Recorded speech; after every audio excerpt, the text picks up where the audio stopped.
Welcome back to my YouTube channel. So for today's video, dito tayo ngayon sa Dolomite Beach para kumuha ng latest update. As usual, lagi tayo sa Dolomite.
Na dito sa Dolomite, pero yung mga MMDA natin dito pa rin at naglilinis, nagwawalis, tinatanggal yung mga basura dito sa Dolomite Beach.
Midnight snack.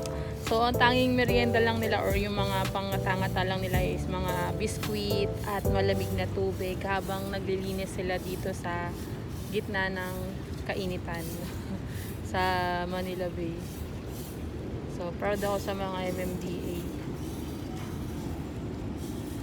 Yung latest update natin dito sa Manila Bay.